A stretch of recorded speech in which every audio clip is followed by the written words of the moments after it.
kalau orang hamil di sini itu spesialiskan. Benar, spesial ya, kayak Spesial, diistimewakan. Benar-benar. Jadi kerjaannya nanti diberi yang kerjaan ringan-ringan, nggak terlalu berat gitu. Nanti kayak lagi pusing-pusing, muntah-muntah itu pulang. Boleh pulang ya? Boleh pulang. Boleh pulang ya? Iya.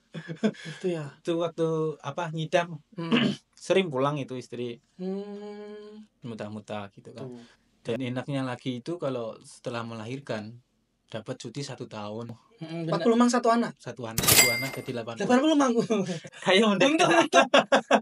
Dan enaknya di Jepang itu seperti itu. Kalau kita melahirkan di sini dari pihak asuransi jiwa itu kita dapat uang itu per anak dulu ya 40 kan, sekarang 50.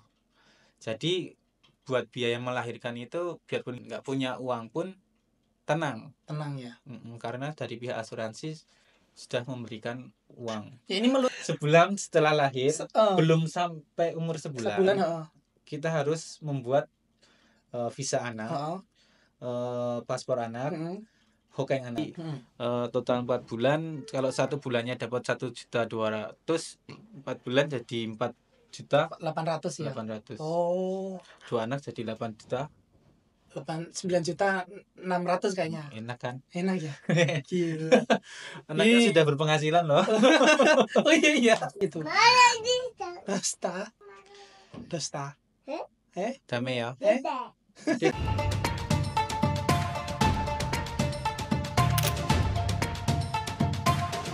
Minasan konnichiwa, ketemu lagi di podcast bareng Senpai.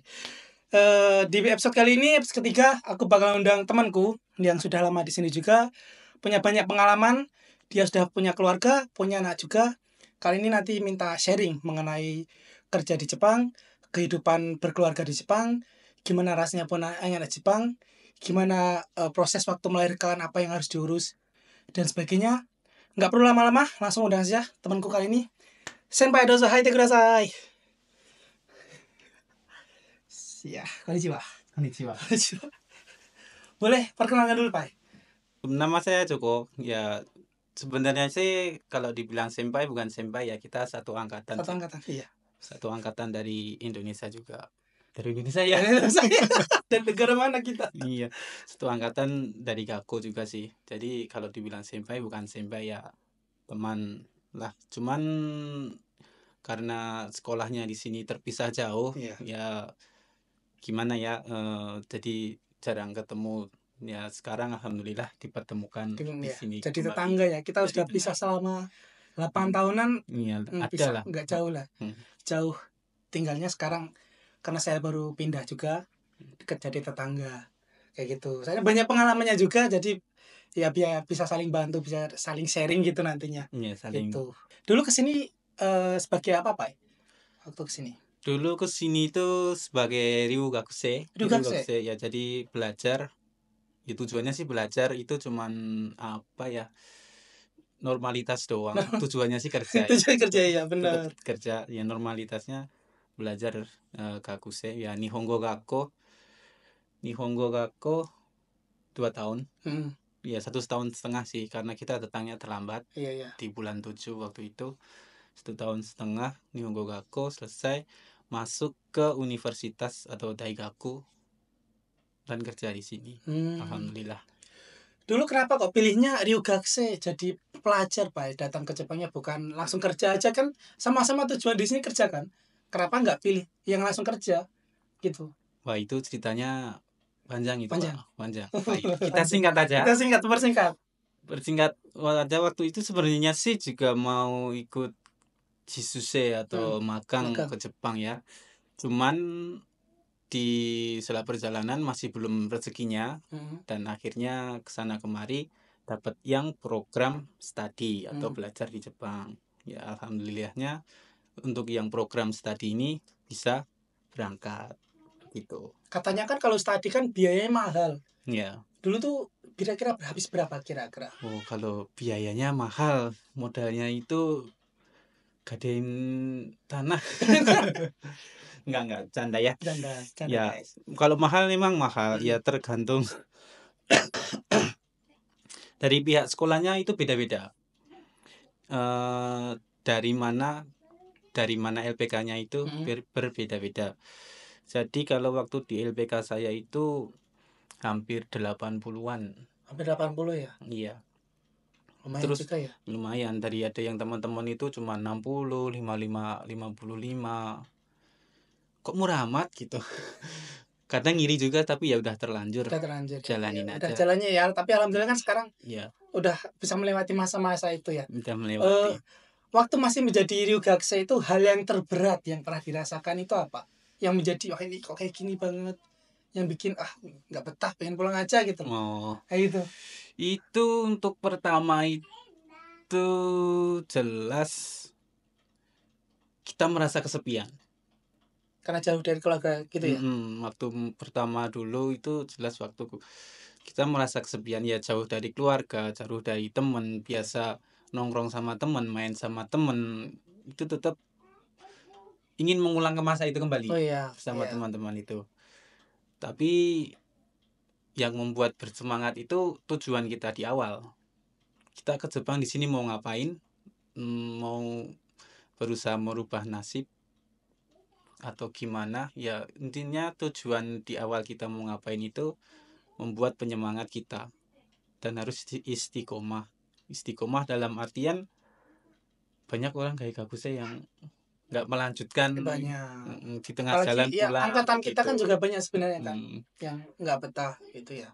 Ya intinya tujuan, kembali ke tujuan awalnya mau ngapain, buat semangat kita sendiri. Ya meskipun dalam kondisi berat pun ya kita harus ingat tujuan awal supaya biar betah ya. Ya. Itu intinya gitu ya. Nah, Nihongo Gakko di sini kurang lebih 2 tahun. Terus lanjut ke Daigaku. Nah itu Daigaku apa? Itu Daigakunya jurusan Kaigo sih, yang mudah. Perawat ya? Mm-mm. Perawat. Itu berapa lama sekolahnya? Itu 2 tahun. Oh berarti Daigaku ya kalau 2 tahun ya? Iya, Oh, yang cuma 2 tahun 2 tahun ya. Tandai. Jadi universitasnya cuma 2 tahun. Nah, setelah sekolah 2 tahun, habis itu kan masuk ke dunia kerja. Sekarang juga masih di Kaigo berarti ya? Masih. Nah, culture shock ketika kalian masuk ke dunia Kaigo itu apa sih pertama kali dulu itu? Kok gini gitu loh maksudnya? Sebenarnya itu untuk urusan kerja itu, untuk saya ya, untuk alasan orang lain nggak tahu Beda-beda gimana, ya. beda-beda.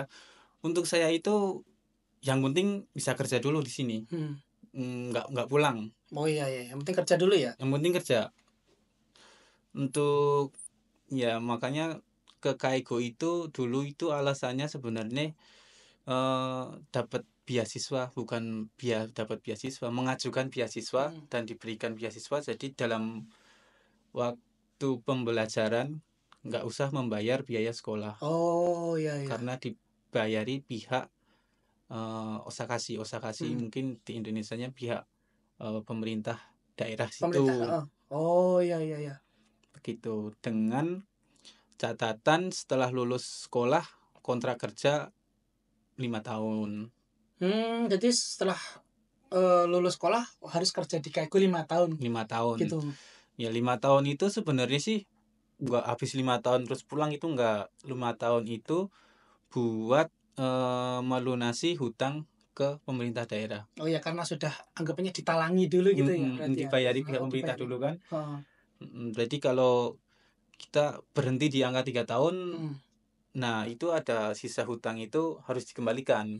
Jadi jumlah biaya total dikurangi 3 tahun itu berapa, kan per bulannya itu bisa dihitung itu. Oh, ada kalkulasinya sendiri ya berarti.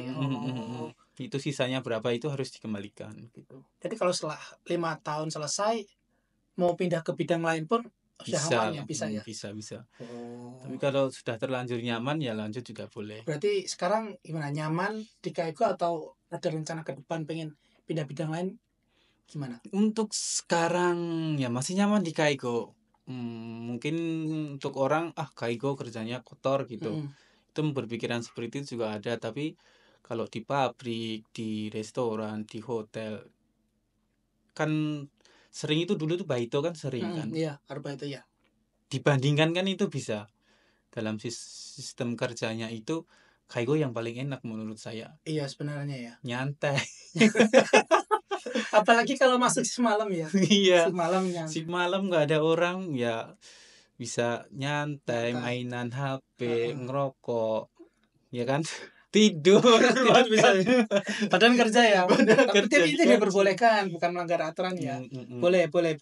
Emang ada waktunya jam malam tidur Iya, itu. ada ya. Ada. Tapi kan kalau misal masuk shift malam kan misal ada queue hang atau tiba-tiba ada darurat ini kan itu juga yang Iya. paling kayak masih jadi bukan mau masih kayak masih sinpai gitu loh.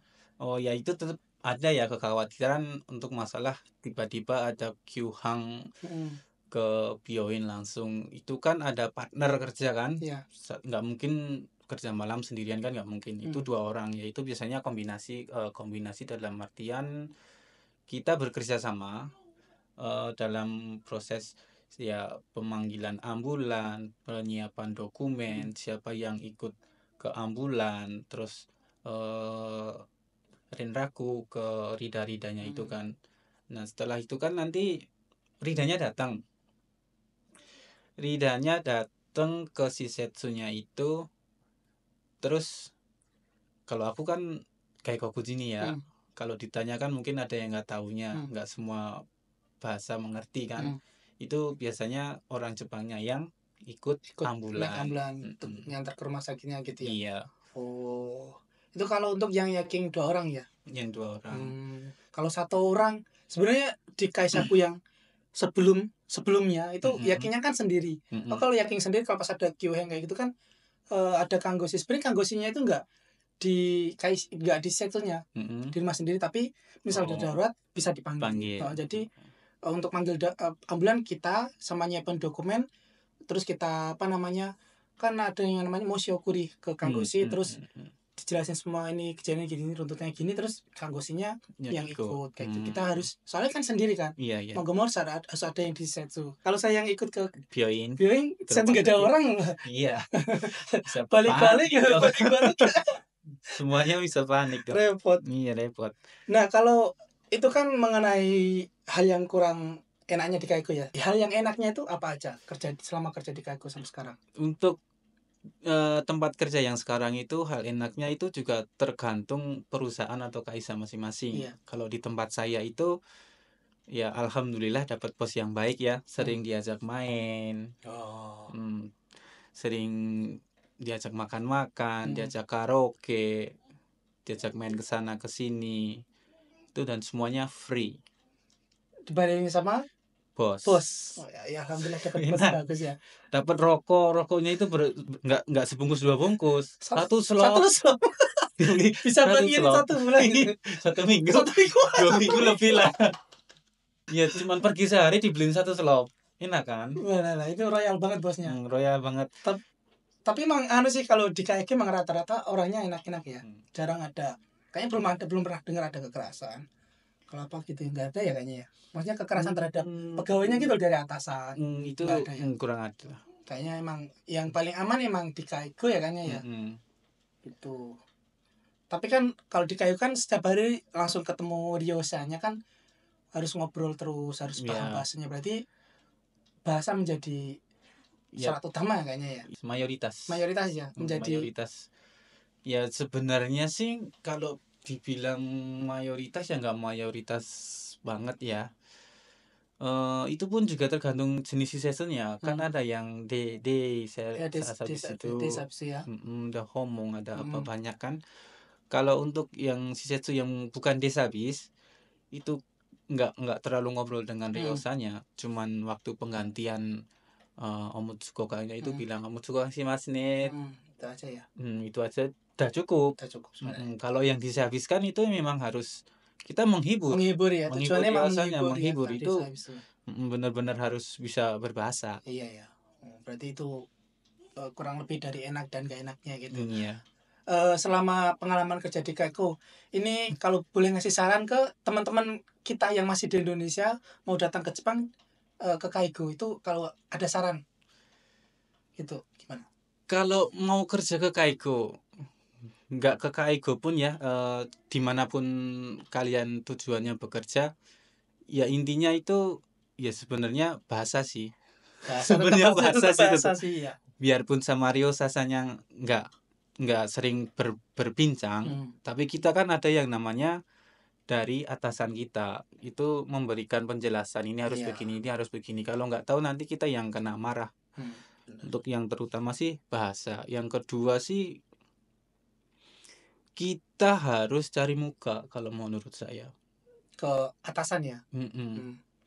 Ini cari muka bukan menjatuhkan orang, mencari muka untuk demi kebaikan kita sendiri. Dalam artian Benar. kita melakukan kesalahan, kita harus langsung laporan ke atasan. Ya namanya manusia kerja pasti ada ya salah. Gitu apa kita menemukan sesuatu gitu, kita lebih baik langsung lapor ke atasan. Kenapa kalau tidak lapor? Kenapa kalau tidak lapor nanti kita yang bisa jadi tersangka.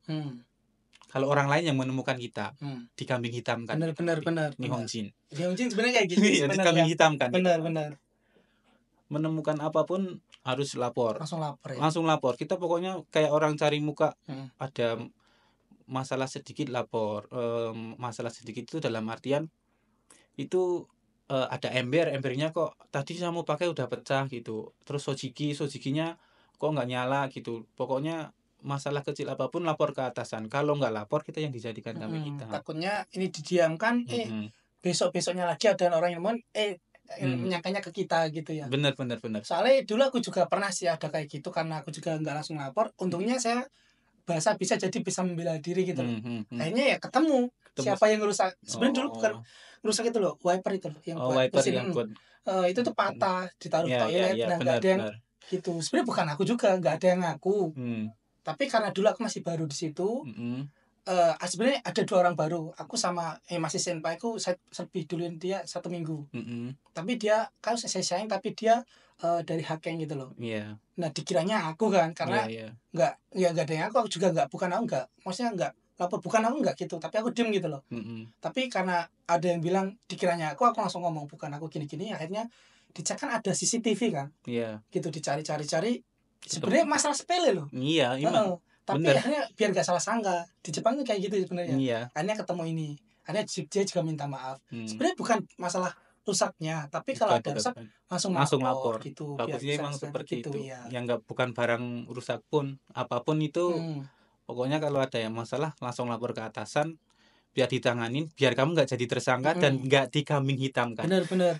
Kalau misal masih bahasanya bisa membela diri masih mending. Tapi kalau bahasanya belum bisa membela diri nggak bisa ngeluarin, mau ngomong ini sebenarnya tapi nggak bisa kan itu malah jadi memaksa sendiri juga kan. Kita kan nanti akhirnya yang kena kayak gitu. Kita yang dimarahin, kita nggak ngelakuin tapi dimarahin, itu yang membuat nggak betah mungkin. Benar.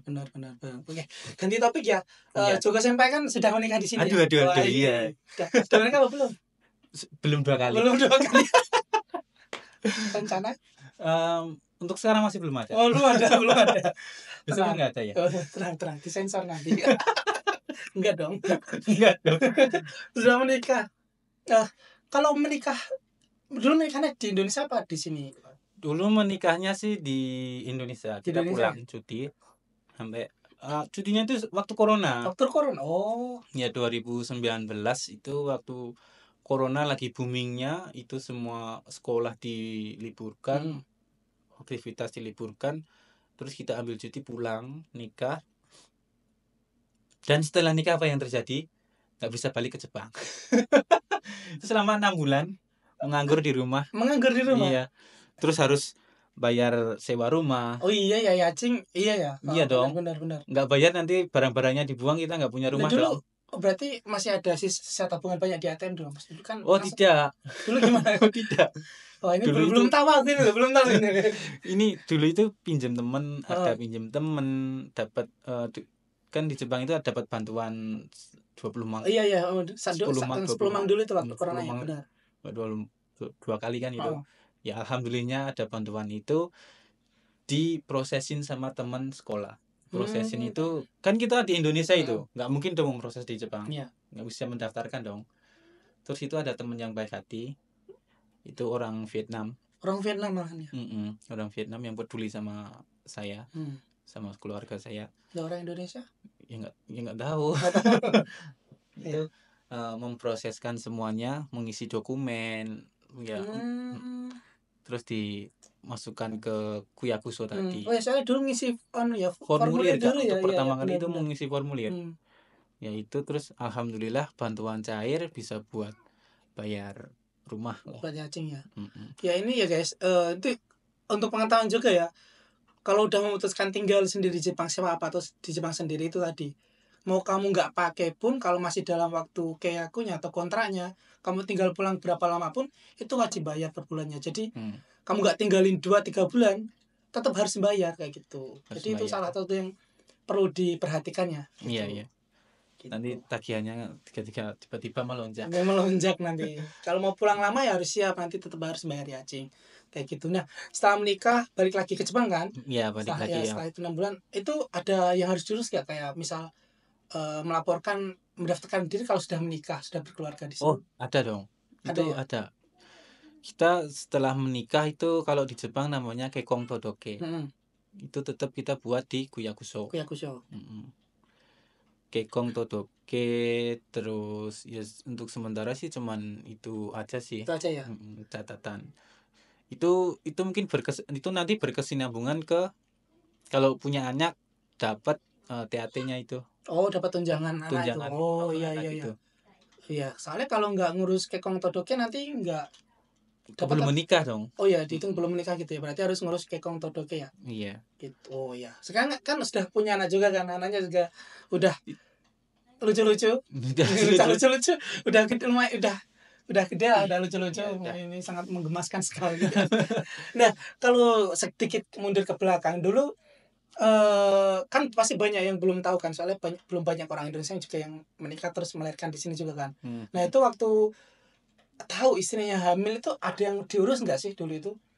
Misal harus mendaftar atau melaporkan ke Hokenjo atau gimana gitu? Dulu gimana? Ya itu ada. Ya benar tadi melaporkan ke Hokeng, ke pihak Hokeng kita, Sakai Hokeng. Itu kita laporan. Nggak langsung juga sih. Masih nunggu 7 bulan apa berapa bulan itu sebelum melahirkan. Itu kan tujuannya buat biar dapat TAT-nya itu kan. Nah itu nggak langsung laporan juga nggak apa-apa. Untuk yang pertama waktu tahu hamil, bagi cewek laporan ke kaisanya dulu. Kalau nggak laporan nanti kamu kerjanya akan disamaratakan dengan orang yang tidak hamil. Dapat posisinya sama ya? Posisinya sama. Kalau kerjanya enak ya enak, kalau kerjanya berat ya dapat berat gitu. Tapi kalau kita laporan ke atasan, saya sudah hamil gitu kan, gini udah 2 bulan 3 bulan, kalau bilang gitu nanti kerjanya pun akan dibedakan. Dapat berat diringankan, dapat ringan diberatkan. Oh enggak ya. Dapat ringan diringankan lagi gitu. Iya. Kita kalau orang hamil di sini itu di spesialiskan. Benar, spesial ya, kayak diistimewakan. Diistimewakan. Benar. Jadi kerjaannya nanti diberi yang kerjaan ringan-ringan, nggak terlalu berat gitu. Nanti kayak lagi pusing-pusing, muntah-muntah itu pulang. Boleh pulang ya? Boleh pulang ya? Iya. Itu ya. Itu waktu ngidam sering pulang itu istri. Muntah-muntah gitu kan. Ya itu kan nggak bisa diapa-apakan kan kalau ngidam muntah-muntah itu. Diobatin juga nggak bisa. Nunggu selesai. Masa ngidamnya nunggu selesai. Benar. Jadi juga untuk ini info juga ke teman-teman yang pengen sudah nikah, pengen rencana punya anak, terus takut nanti kalau hamil gimana, itu tadi di KAISA tuh orang hamil di sini pasti diistimewakan ya. Diistimewakan. Apalagi yang di Kaigo itu benar-benar ya udah kamu itu bakal lebih ditempatkan yang ringan-ringan gitu ya, tidak sama yang lain. Jadi nggak usah takut gitu ya. Iya, biasanya kalau kita angkat junjung Ryosa itu udah nggak disuruh angkat junjung lagi. Ya, kayak Ofuro juga sudah nggak disuruh masuk, bersih nemenin ngobrol gitu. Iya, dulu di tempatku juga ada yang hamil juga kan, jadi udah nggak dimasukin ke bagian Ofuro. Terus untuk yang hijau kayak gitu, yang agak berat biasanya juga enggak, maksudnya yang ringan-ringan lah kayak gitu. Jadi agak dibedakan, dispesialkan kayak gitu. Dan enaknya lagi itu kalau setelah melahirkan dapat cuti 1 tahun. Benar, iya ya, benar. Nah ini untuk cuti 1 tahun enak nggak? Nah kan namanya cuti kan harusnya dapat tunjangan kan. Ada. Nah selama cuti setahun berarti dapat tunjangan juga ya? Ada. Namanya Sangkyu THT. Sangkyu THT. Yang Sangkyu THT. Sangkyu THT. Sangkyu THT. Kalau bahasa Jepang, bahasa Indonesianya apa ya? Libur melahirkan. Cuti setelah melahirkan. Cuti setelah melahirkan ya. 1 tahun ya. 1 tahun libur untuk mengurus anak, tapi tetap dapat tunjangan setiap bulannya. Ya, bukan setiap bulan sih. Dapat berapa? Itu 2 bulan sekali atau 3 bulan sekali atau 4 bulan sekali, saya lupa. Kan yang dapat istri saya. Saya nggak ya, uangnya itu ya biar buat tambahan ya, gitu. Enggak, maksudnya kan 2 bulan atau 4 bulan sekalipun, tapi dari kalkulasi 2 bulan maksudnya gitu. Anggap aja 2 bulan sekali. 2 bulan sekali tapi total 2 bulan. Enggak, 1 bulan. 1 bulan tapi dapatnya sebulan sekali. Oh, bukan setiap bulan gitu ya? Enggak. Oh, aku kira itu. Aku kira dapatnya per bulan. Dapatnya per 2 bulan. Tapi gaji full 1 bulan doang, enggak 2 bulan full gitu. Kan kita nggak kerja kan. Oh iya, iya benar. Berarti soalnya kalau untuk Sangkyu THT kan dapat tunjangan kalau nggak salah itu 60-80% lah. Antara itu mungkin itu udah kalkulasi dari 60 mungkin ya. Mungkin. Atau gimana? Ya mungkin ya. Saya juga belum paham. Ya, soalnya ya. Tanya istri soalnya nggak kepo. Ya, soalnya sebenarnya pengen ngundang istrinya juga tapi hari ini kerja. Nanti lain waktu. Lain waktu ya. Kalau ini videonya ada yang tertarik atau rame, nanti ngundang istrinya juga buat bisa komen dan tanya-tanya. Benar. Benar, soalnya banyak yang belum dapat sosialisasi, belum dapat literasi mengenai setelah menikah di Jepang, punya anak kan masih pengetahuannya masih banyak yang awam gitu loh. Jadi ini benar-benar penting biar nggak panik atau takut depannya gimana gitu. Ya, kalau hamil di luar nikah pun juga di sini dispesialkan. Benar. Banyak kok di Jepang ya, single parent itu banyak. Itu bicara di luar agama loh ya. Kalau di dalam agama kan nggak diperbolehkan. Tapi kalau di sini di Jepang agamanya apa juga saya juga tidak tahu. Tapi banyak yang single parent. Bebas single parent. Dan itu waktu melahirkan itu selain dari kaisanya dapat, dari Hokeng pun juga dapat. Terus waktu melahirkan itu kan juga dapat dari asuransi, kita diberi biaya untuk melahirkan. Biaya apa namanya? Susang THT kan namanya. Susang THT. Nah, mengenai Susang THT ya, kalau sebenarnya ini peraturan baru juga sih, kan per anak dapatnya sebenarnya 50 mang kan. Nah, dulu kan anaknya kembar. Iya. Dulu melahirkan di tahun berapa, Mas? 2022 ya? Iya. Itu sebelum aturan baru sih. Dulu masih aturan yang lama. Dulu dapatnya berapa per anaknya? Dulu itu dapatnya 40 mang satu anak? 2 anak jadi 80 mang. Kayak untung. Dan enaknya di Jepang itu seperti itu. Kalau kita melahirkan di sini, dari pihak asuransi jiwa itu kita dapat uang itu per anak dulu ya 40 kan, sekarang 50. Jadi buat biaya melahirkan itu biarpun nggak punya uang pun tenang ya. Karena dari pihak asuransi sudah memberikan uang. Ya, ini meluruskan ya. Berarti Susang THT itu bukan dari negara ya, tapi dari asuransi ya. Asuransi. Gitu. Soalnya kan berita yang beredar kan pemerintah Jepang baik banget, lahiran di Jepang dapat uang 50 mang, 40 mang kayak gitu kan.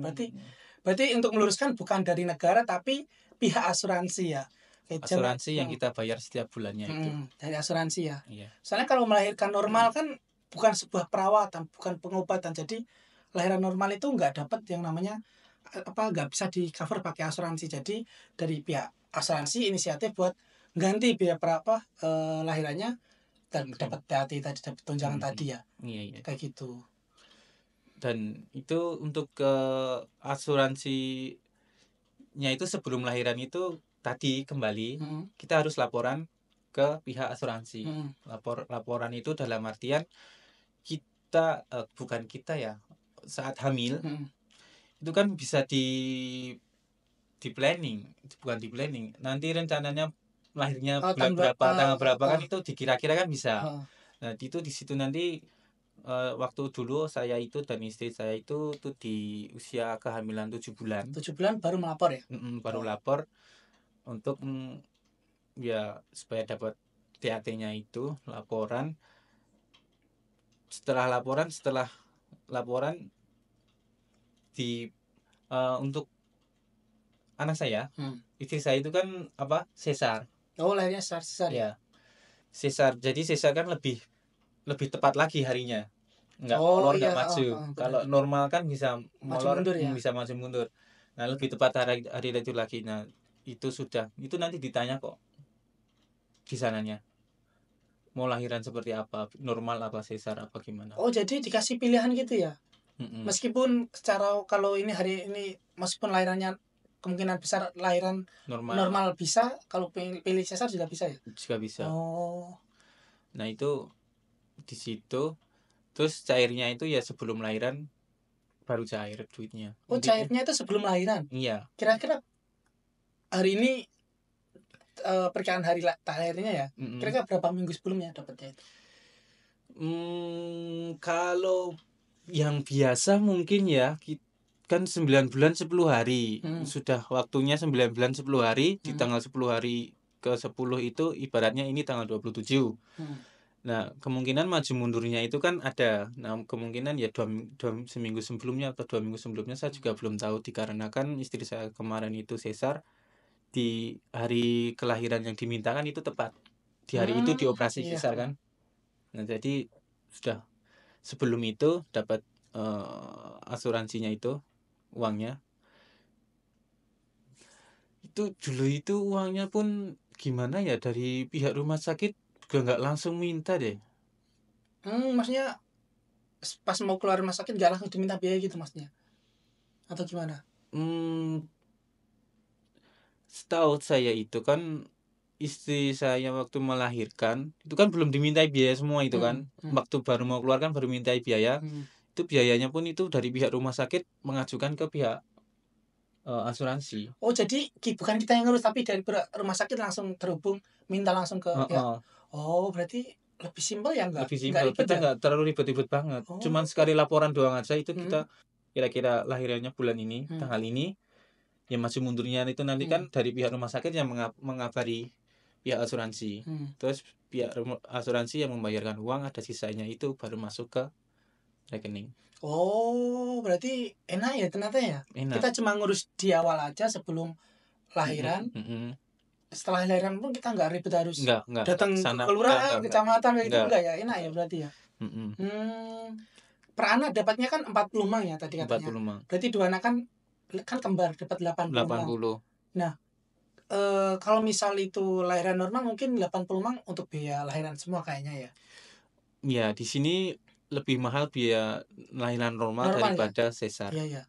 Soalnya kan itu tadi, soalnya kalau sesar kan udah masuk ke pengobatan perawatan jadi bisa di cover sama asuransi ya. Kita cuma kena beban 30% dari total biaya. Kayak gitu ya. Berarti ya malah sebenarnya kalau dari segi beban untuk ibunya ya beban ke yang operasinya ya. Dari beban fisik sama mental, tapi itu mah dapat sisa ya kayaknya dari tunjangannya. Iya, itu dulu itu dari kan kondisi sesar itu janin belum berkembang sempurna, biarpun sudah bisa dikeluarkan dari perut, tapi kan belum berkembang sempurna normal. Apalagi kan dua anak nutrisinya kan juga dibagi ke dua orang. Ibunya kecil lagi. Nutrisinya dibagikan ke kedua orang itu kan, itu bobotnya masih kurang. Jadi itu masuk ke IGD. Kayak IGD itu yang masih di inkubator. Iya. Inkubator, jadi biarpun nggak semua masuk inkubator, tapi masih dalam perawatan dokter, dalam pengawasan selama 1 bulan. Oh, berarti itu, 1 bulan masih nyuwing. Iya, masih masuk rumah sakit. Masih di rumah sakit ya. Itu bertujuan di sini ada berat badan boleh keluar itu sampai 2,5 kilogram. 2.500 itu boleh keluar dari pihak rumah sakit. Kalau masih di bawah itu harus masih dirawat di situ dulu gitu. Dirawat di situ, di proses pengembangannya. Iya. Ya aku nggak tahu sih kalau di Indonesia kayak apa, juga nggak tahu soalnya. Saya belum tahu. Nggak tahu juga. Kalau menurutku ini kalau setelah dengar kisah ini emang bagus berarti ya di sini. Iya. Dan itu semua dicek loh. Ya, maksudnya gimana? Apa yang dicek? Semua kondisi anak dari kepala sampai kaki itu dicek, itu dalam artian organ dalam pun itu juga dicek. Cek semua ada kelainan apa enggak. Itu kemarin itu kembar kan, untuk yang besar sama yang kecil. Itu yang kecil itu di jantungnya itu masih belum terbentuk sempurna, masih ada lubang kecil. Nah itu juga dikatakan kalau untuk anaknya yang kecil ini dalam pembuatan jantungnya belum selesai, prosesnya belum selesai, masih ada lubangnya, tapi nanti lama-lama bisa nutup sendiri kok. Bisa terproses sendiri lah tubuh manusia yang mengcover sendiri, kayak kalau ada luka bisa menutup sendiri, bisa menutup sendiri gitu ya. Seperti itu, cuman kan butuh proses. Aku bener-bener awam kalau masalah kayak gini, jadi ya nggak apa-apa. Nah, ini bener-bener ilmu banget ya ini. Jadi kan saya juga sudah nikah juga kan, jadi pengen punya anak juga, pengen lahiran di sini juga gitu loh. Jadi tak lebih lega banget sekarang. Maksudnya nggak kepikiran wah nanti harus siap gimana. ini. Bener. Cuman ada cumannya. Iya. Cumannya apa? Anak waktu kemarin itu kan anak itu sebulan masih dalam masuk rumah sakit ya, masih di rumah sakit. Orang tuanya udah di rumah kok. Kamunya apa sama istri? Ibunya udah di rumah, Pak. Kamu sama istri sudah di rumah? Sudah di rumah, anaknya masih di rumah sakit, Pak. Oh, paham nggak maksud saya? Iya. Jadi selama di rumah sakit, jadi masih dirawat sama kanggosi yang di rumah sakit itu ya? Iya. Jadi kita di sana jadi menjenguk anak, ya kayak anaknya itu dijenguk di situ ya namanya orang tua ya, anaknya baru lahir ya tahulah perasaannya. Yang udah punya anak, yang belum punya anak mungkin nggak tahu. Ya ingin gendong anak atau gimana kan, itu juga ada. Nah itu cuman kan ibunya sudah sembuh, ya nggak sembuh sempurna tapi sudah boleh pulang. Anaknya kan belum boleh pulang, Pak, waktu itu. Karena harus memenuhi bobot itu tadi mungkin. Iya, memenuhi syarat untuk bisa keluar dari rumah sakit. Berarti bagus banget ya ternyata ya. Itu pun setelah keluar pun di cover juga kok selama 1 tahun. Di cover apanya maksudnya? Di cover dari pihak rumah sakitnya itu. Untuk biaya misal di cover kesehatannya anak. Oh, jadi khusus dari rumah sakit tersebut khusus ke anak. Kan itu gara-garanya adiknya itu kan yang jantungnya belum full penuh. Itu tadi masih ada lubang, itu dari pihak rumah sakit pun mengcover itu. Di sewaktu-waktu di rumah ada gejala yang tidak normal, anaknya tiba-tiba gimana, itu bisa langsung ditangani dari pihak rumah sakit. Oh, dan biayanya sudah masuk ke asuransi, nggak mengeluarkan biaya itu ya? Sejak anak lahir sebelum 1 bulan itu, kalau di Jepang ya kita harus sudah bikin yang namanya Zaryukat buat anak. Paspor buat anak. Sebulan sebelum lahir sudah lahir. Oh, sudah lahir. Oh iya. Sudah lahir sebelum umur sebulan. Oh, sebelum umur sebulan. Iya. Saya bilangnya apa tadi? Enggak tahu.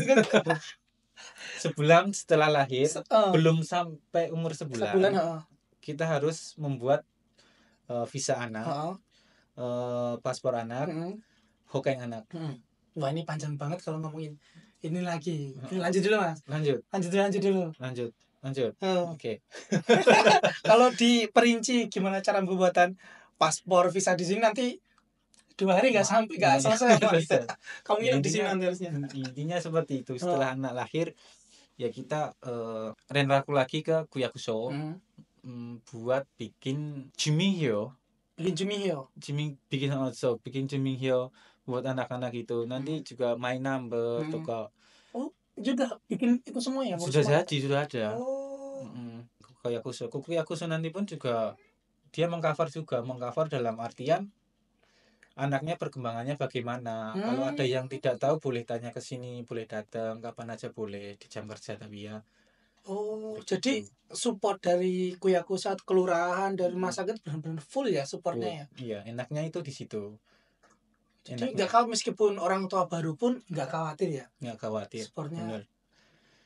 Karena apa? Ya saya juga tidak begitu paham, tapi menurut pemikiran saya itu di Jepang selain banyak wanita single parent, terus angka kelahiran pun juga sedikit juga itu. Jadi di Jepang kan Shoshi Koreka itu ya. Semuanya bisa tersalurkan juga biayanya, keuangannya. Ya padahal sudah seenak itu ya lihat, tapi ya di Jepang orang-orang masih pada nggak pengen punya anak ya kayaknya ya. Masih pengen kan yang angka menikah kan juga turun gitu loh. Itu boleh dijelaskan lagi nggak? Gimana? katanya juga orang Jepang itu suka kerja, nggak suka punya anak gitu kan. Itu menurut teman saya sendiri itu nggak gitu juga kok. Gimana sebenarnya? Sebenarnya faktanya itu gimana sih? Yang bikin orang nggak pengen nikah, nggak pengen punya anak itu apa? Alasannya itu apa? Alasannya itu ya bener bukan suka kerja ya. Kalau di Jepang itu kalau nggak kerja itu kehidupannya susah. Sebenarnya Dia bukan mau nggak mau ya. Mau nggak mau harus kerja. Kalau nggak kerja nggak bisa makan soalnya gitu. Iya bener. Nanti jadinya orang gelandangan ketemunya. Soalnya biaya hidup di Jepang itu mahal banget bos. Iya sih. Nenking, Hokeng, Yaching, Konetsuhi lah, pokoknya semua mahal ya. Mahal semuanya. Sebenarnya meskipun di Jepang gajinya anggap aja 25 mang atau 20 mang, itu kalau di Indonesia kan wah gede banget. Per bulan orang Jepang gajinya 25 juta, 20 juta, 30 juta. Tapi kalau untuk biaya hidup di sini uang segitu ya kayak bos. Kayak UMR di Indonesia gitu. Iya, kayak sama. Bisa diseragin pakai UMR 2 juta, ya kayak gitu sebenarnya dia. Sama. Iya, benar ya. Malah mungkin besar pasak daripada uang. Besar pasak daripada moyang. Beneran ya seperti itu. Iya. Nah gimana? Saya kopi dulu, kita regangkan otot dulu. Bismillah. Sekarang anaknya kan sudah berapa tahun di sini? Sekarang umurnya berapa tahun di sini? Berapa tahun, Pak? Umurnya mau ke 3 tahun. Nah, ke 3 tahun. Nah, di Jepang kan sebenarnya mau umur dari 0 saya kan sudah bisa dititipin ke Hoikoeng atau Hoikoeng kalau di Indonesia apa ya? PAUD. Ya, PAUD. Nah, itu kan pasti ada biaya. Iya. Nah, ini biaya ini uang lagi pengeluaran. Ini biayanya berapa dulu waktu? Nah, pertama kali masuk Hoikoeng umur berapa dulu? Dulu itu bisa dibilang umur hampir setahun ya. Itu telat juga sih. Telat masuk. Iya, telat masuk. Berarti rata-rata orang yang masuk Hoikoeng itu dari umur berapa biasanya? Orang Jepang itu ya, kalau ke Hoikoeng saking biaya kehidupannya mahal, apalagi yang single parent. Iya, harus mama harus mau nggak mau harus kerja. Kalau mengandalkan THT aja nggak cukup. Apalagi yang single parent itu dari usia kadang ada yang 3 bulan, 4 bulan. Sudah masuk ke Hoikoeng ya. Istri saya yang tempat kerja istri saya yang kerja di bagian Jimusho itu umur 4 bulan itu sudah dimasukkan ke Hoikusho. 4 bulan sudah masuk ke PAUD ya. Sudah masuk ke PAUD. Tapi emang di sini sudah wajar soalnya dari segi peraturan pun umur 0 saya atau dari 0 ini bisa ya. Pagi lahiran sore udah bisa titip ke Hoikoeng soalnya juga ya. Nah, untuk biaya awalnya dulu itu habis berapa sih? Biaya awal itu nggak dipungut biaya, zero. Biaya pendaftaran itu gratis berarti ya? Gratis. Zero. Terus untuk biaya per bulannya kira-kira berapa dulu? Itu dulu ya, untuk biaya pendaftaran itu ada penilaian. Kan kita mengisi formulir itu. Dari kita kerjanya di mana, pendapatannya berapa, gitu kan. Berarti biayanya itu tergantung dari pendapatan orang tua. Iya. Semakin tinggi pendapatan orang tua juga biayanya semakin mahal. Gitu juga. Bagus banget berarti ya. Maksudnya nggak disamaratakan gitu loh. Misal yang gajinya rendah harus bayar sama orang yang gajinya tinggi gitu ya. Enggak. Sistemnya bagus banget berarti ya. Ya itu dulu itu pun ada yang swasta dan negeri pun itu di sini. Di sini ada swasta ya. Baru tahu juga. Baru tahu. Bahasa Jepangnya shiritsu sama wataku shiritsu. Osakashi no shi sama watashi no kanji. Iya. Itu. Nah, yang shiritsu itu yang negeri, yang wataku shiritsu itu yang swasta, yang milik perorangan, dan itu biayanya pun juga sedikit berbeda lah. Ada sedikit perbedaan. Nah, untuk alhamdulillah anak saya bisa masuk di shiritsu. Di ya negeri, biarpun negeri itu pun bukan masalah negerinya atau swastanya, tapi kuotanya. Kalau negeri ada batasan kota berarti? Ada. Jadi umur 0, 1, 2, 3 dari 0, 1, 2, 3, 5 itu kuotanya ada masing-masing. Jadi nggak bisa semua anak masuk itu nggak bisa. Kuotanya penuh nggak bisa masuk. Udah harus cari yang lain gitu. Kalau ini baru tahu, aku Baru belum tahu. Dicatat. Catat, nanti saya catat. Ada rekamannya kalau nanti bisa Boleh dilihat lagi. diputar lagi ya. Nah itu biasanya untuk zerosa itu 3 orang. Ya tergantung hoikuenya juga, tapi ada kuotanya. Nah, kenapa saya bilang itu dulu itu telat? Ya kuotanya sudah banyak yang habis. Ya muter-muter kesana kesini ke situ juga kan akhirnya. Begitu. Nah untuk biaya itu di hoikuso itu anak pertama itu 100%. 100% dari total biaya yang sudah ditetapkan pihak hoikuenya. Terus anak kedua itu 50%. Anak ketiga itu free. Kalau anak kembar gitu hitungannya gimana? 1-2. Hitungnya 1-2 ya kalau sudah kembar. masuk 1-2. Oh. Kakak sama adik gitu kan. Jadi hitungannya sudah 1-2. Dan nanti anak ketiga jadi free. Free. Harus ini kalau nanti nyangkut lagi free ya. Tunggu dulu lah. To be continue. Biayanya berapa kira-kira per bulan? Sampai sekarang pun si kakaknya masih agak mahal sedikit biayanya. Iya. Oh. Bukan mahal sedikit, 50%, Pak. Oh, 50 ya, mahal. Enggak sedikit dong. Berapa kira-kira aja, enggak usah. Cuma 5 doang kok. Yang untuk anak pertama. Anak pertama 5, yang anak kedua Icimang berarti ya? Iya. Berarti 2 orang per bulan 3 mang. 3 mang. Oh. Itu kan sudah disesuaikan dengan pendapatan juga kan? Sudah. Oh. Itu pun juga sudah sebenarnya sudah dapat makan, dapat oyatsu. Nah, makan, oyatsu, susu ya sudah komplit lah sebenarnya. Oh, dengan biaya 3 mang 2 orang itu sudah dapat oyatsu, makan gitu ya? Oh, berarti bagus juga ya? Oke. Halo. Tete kita. Halo, mau sini masuk sini. Koci. Kita, kakak koci kita. Ya, ini anaknya senpai. Coba ya. Ini yang kakaknya ya? Ini yang kakak. Gak apa ya masuk. Enggak apa-apa. Dia enggak apa ya? Mainan apa itu? Nanya sonde. Nani kore. Kore nani? Apa? Oh iya, nanti kalau dimasukin ke hoikueng itu anaknya nggak bisa berbahasa Indonesia ya guys ya.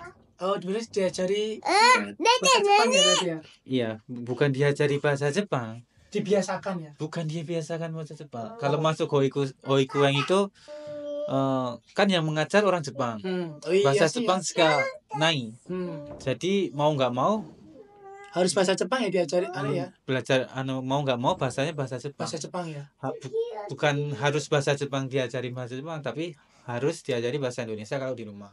Oh, tetap di rumah diajari bahasa Indonesia dikit-dikit gitu ya. Iya, bahasa Indonesia. Tapi keseharian tetap bahasa Jepang soalnya emang sekolahnya di sini gitu. Dosta. Dame ya. Dede koci teh. Ya tadi selingan ya. Iya, tinggal selingan. Dede koci. Gimana anaknya lucu-lucu kan? Jadi pengen punya anak loh. Gampang. Yang aku dengar itu kan di Jepang juga ada tunjangan untuk anak. Gitu. Ada. Dapat ya? Dapat. Itu dari kelurahan tadi ya. Dari Kuyakuso, dari pihak kelurahan loh. Kok orang kelurahan bagus banget, kok uangnya banyak sih? Ya saya kok kamu tanya saya tanya siapa Pak? Kayak nggak ada loh. Pihak pemerintah Jepang mungkin itu Pak yang apa namanya Kuyakuso langsung itu mungkin dari pihak pemerintah Jepang. Oh iya mungkin ya disalurkannya lewat kelurahan itu ya. Iya. Enggak, tapi nyampainya gimana menurutmu? Lumayan membantu apa enggak kira-kira dapat tunjangan itu dari kelurahan? Sangat membantu dong Pak. Sangat membantu, pasti ya. Sangat membantu. Apalagi ya biarpun nggak banyak sih, tapi kan bisa buat menghemat biaya bikin beli pampers, beli susu, ya nggak bisa gimana ya, nggak bisa mencukupi tapi cukup membantu. Kira-kira dapat berapa per anak?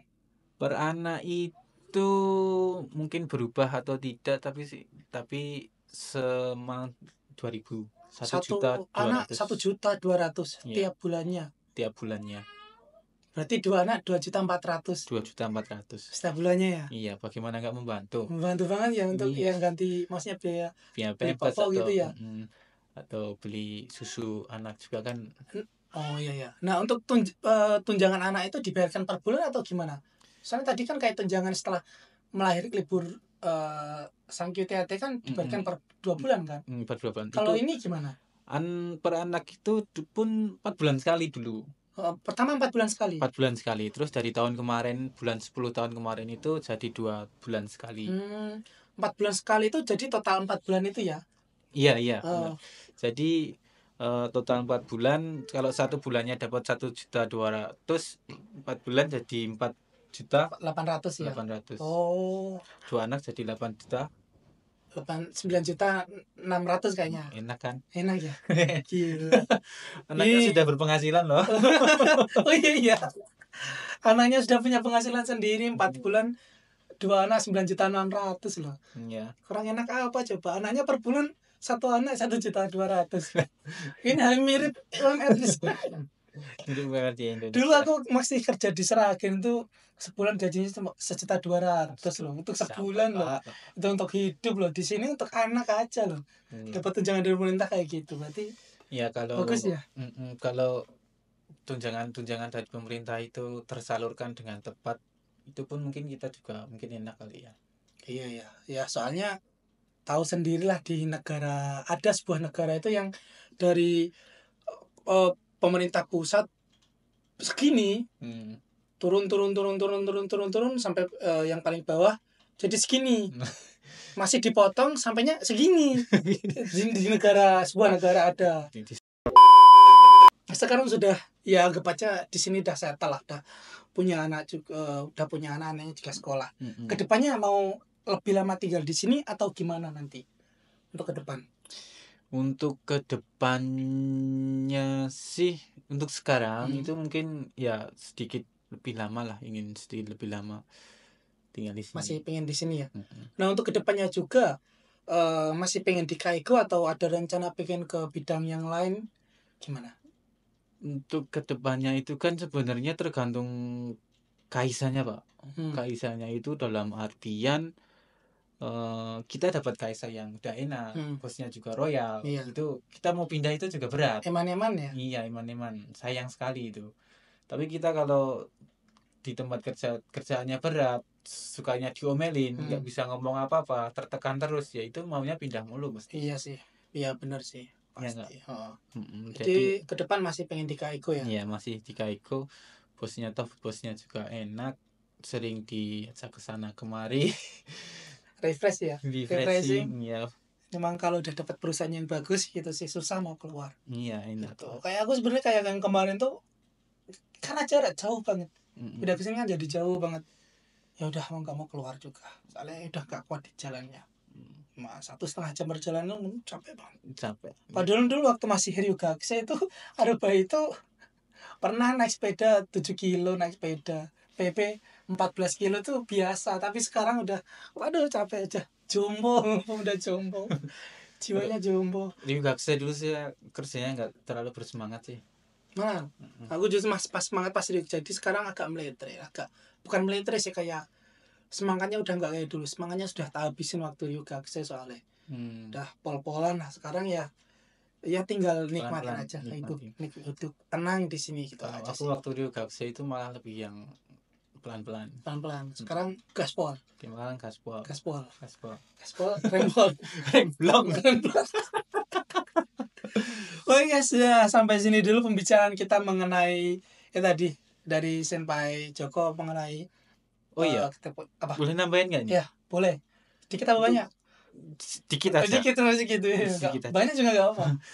Untuk yang suka dukanya punya anak di sini. Oh iya, ini belum tanyain, astaga, lupa.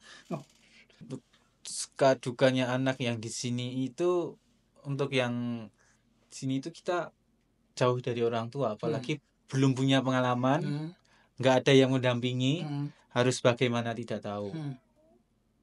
Itu pasti untuk yang baru pertama kali, mungkin buat teman-teman yang nonton baru yang sudah menikah, baru pertama kali punya anak itu pasti pernah mengalami lah. Was-was ya, gimana kedepannya gitu ya. Iya, itu. Nah, di situ kita bisa panggil orang tua kita.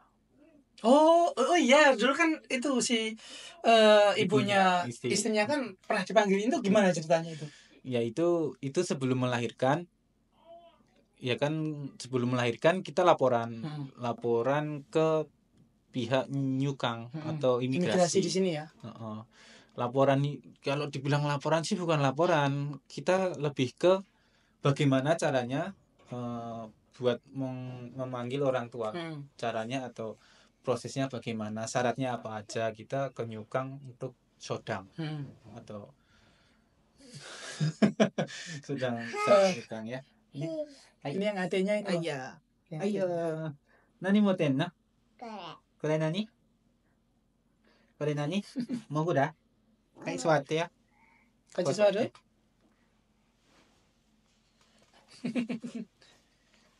Ya. Ya itu sampai mana tadi? Sampai nyukang. Sampai imigrasi. Sampai imigrasi. Itu sebelum melahirkan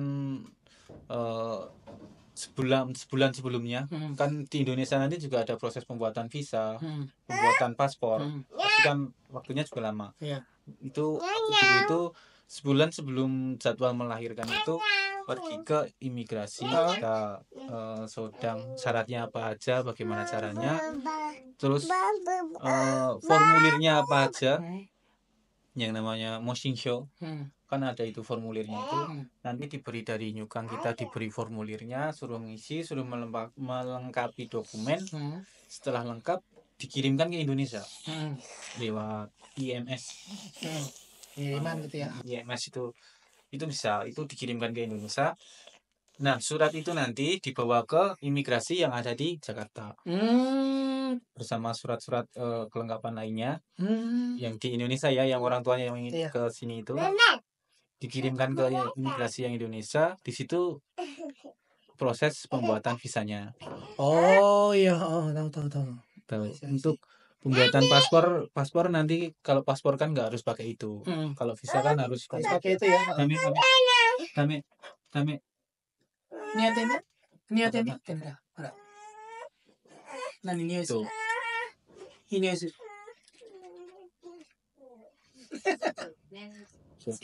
Setelah begitu, setelah itu nggak ditanya alasan memanggil orang tua itu ada dong. Alasannya apa dulu? Alasannya membantu merawat anak. Membantu merawat anak. Iya.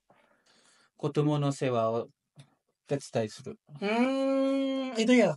Karena ada riu itu, kita kalau mengajukan visa pun juga ada riunya. Ada alasannya ya. Itu dibikin itu. Nah, datang ke sini berarti dulu pakai visa apa? Ya itu dulu cuman ya bisa sih, cuman bisa apa namanya? Visa kunjungan doang. Berapa bulan pertama? Itu pertama itu 3 bulan. Terus bisa diperpanjang lagi 3 bulan. Jadi total 6 bulan. Berarti ibunya istrinya dulu di sini 6 bulan ikut. 6 bulan selama setengah tahun merawat anak. Itu. Dengan alasan ini tadi ya. Iya. Membantu merawat anak. Iya, membantu. Apalagi kan baru anak pertama kan itu. Iya. Banyak yang tahunya cara merawat anak gitulah. Cuman itu nanti yang jadi masalah lagi itu orang tuanya. Kondisi orang tuanya. Maksudnya gimana? Yang namanya orang tua ya Pak ya, belum berpengalaman masuk pesawat. Oh iya ya, soalnya datang ke sini sendiri ya. Sendiri. Itu kan tersesat nanti. apalagi pesawatnya nggak langsung, harus pindah ke Norika dulu. Ya itu nanti bisa tersesat itu. Iya. Bukannya datang ke sini malah ke Thailand nanti. Kok gak ada orang? Tulisan Thailand semua. Itu kan bisa jadi seperti itu.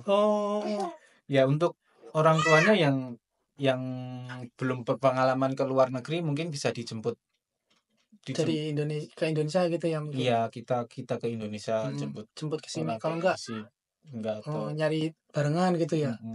Itu bisa.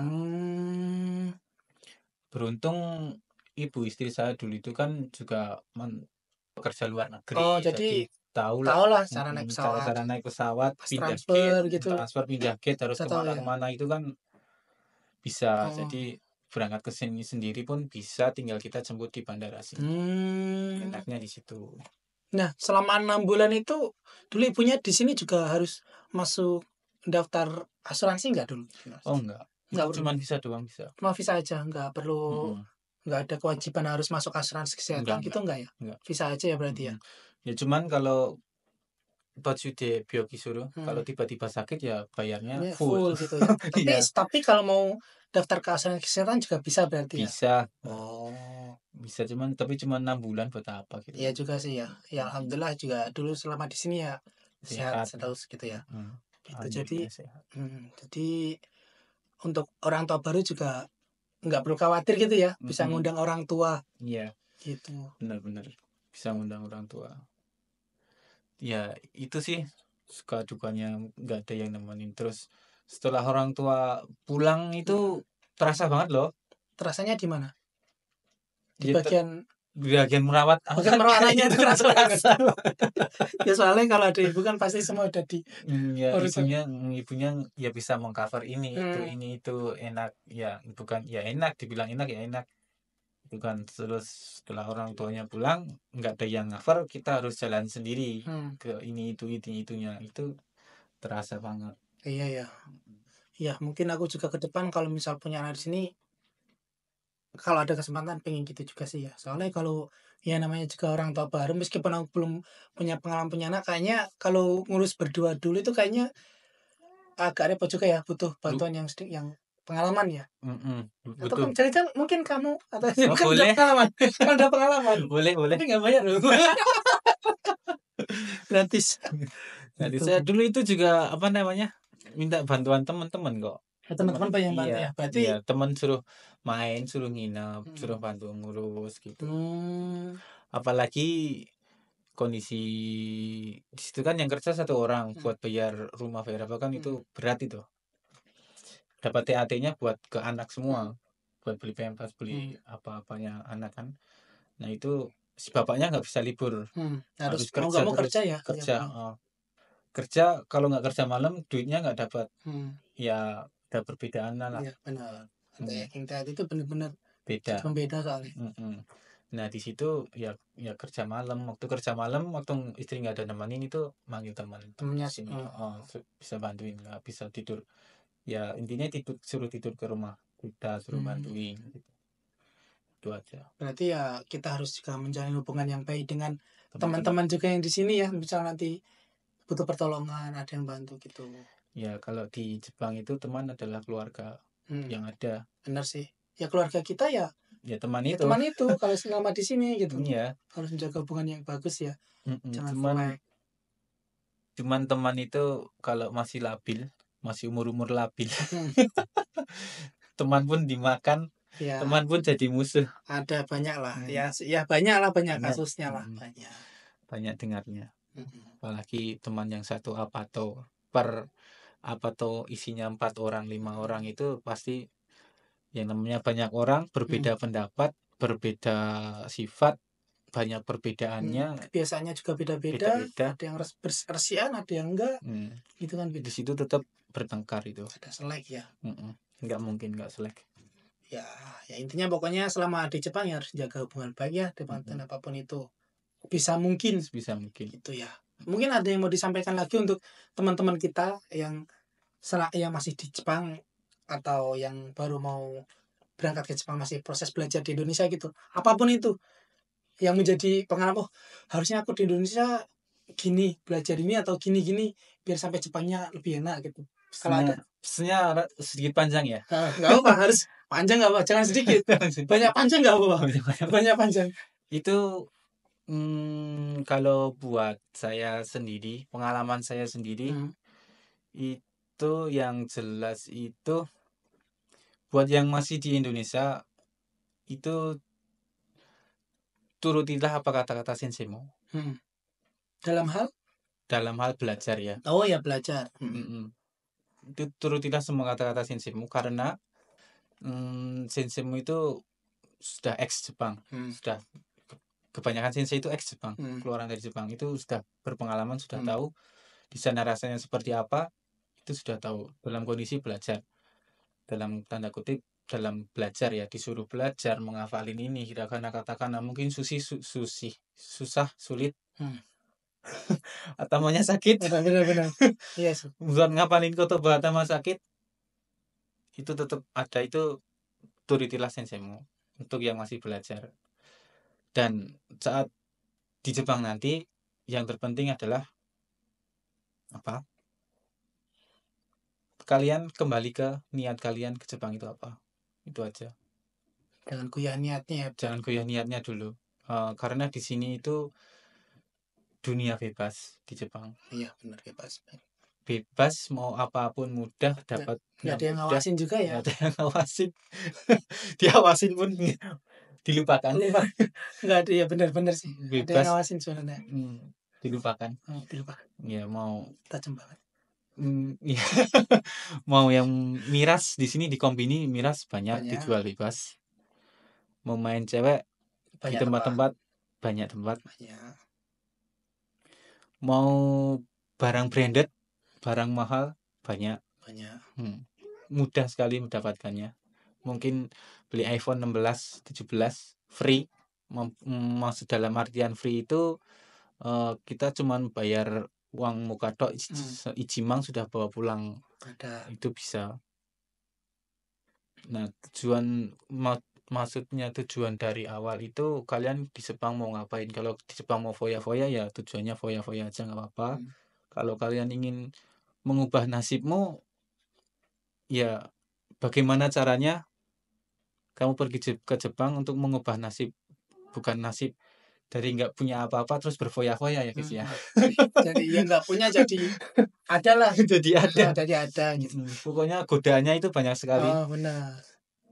Harus ada tujuan, kembali ke tujuan itu. Ya, berarti intinya dari Joko Senpai itu ingat tujuan awal kita ke Jepang itu mau ngapain. Iya. Jangan lupa tujuan itu berarti ya. Iya tujuan. Kalau kalian belum punya tujuan, segera bikin tujuan. Jepang saya ingin beli mobil mewah. Nah, gitu. Padahal mobil mewah di Jepang murah ya. Murah. Kita tujuan beli mobil mewah, tujuan bikin rumah, tujuan nikah, tujuan kabur, tujuan apapun itu, pokoknya bikin tujuan. Tujuan apapun itu ya terserah. Gitu, intinya. Dan berusahalah untuk mencapainya. Gitu. Lebih dari Mario Teguh ini dia ngomong berdasarkan pengalaman. Paling enak kalau ngomong yang sama orang yang punya pengalaman tuh bisa sharing paling enak. Paling senang lah. Sebenarnya masih bisa lama ngobrol, tapi durasi udah itu 3 jam setengah. Nggak tahu lama. Itu tadi yang di belakang sudah gini terus. Ini bener. Ya, oke itu ya guys. Oke, makasih Joko Senpai. Ya. Nanti jangan lupa datang lagi. Misal nanti ada visual videonya rame, misal ada pertanyaan, gimana kalau teman-teman yang nonton setuju nggak kalau misal nanti di sesi berikutnya Joko Senpai datang sama istrinya biar dapat yang lebih rinci mengenai tunjangan-tunjangan berapa itu ya. Oh iya. Itu yang soalnya istri semua. Istri saya mengurusi. Yang ngurus istrinya semua. Jadi itu tadi misal setuju tulis di komen kayak gitu ya. Oke. Untuk episode kali ini sampai sini dulu. Mite kurete arigato. Bye bye. Gitu aja.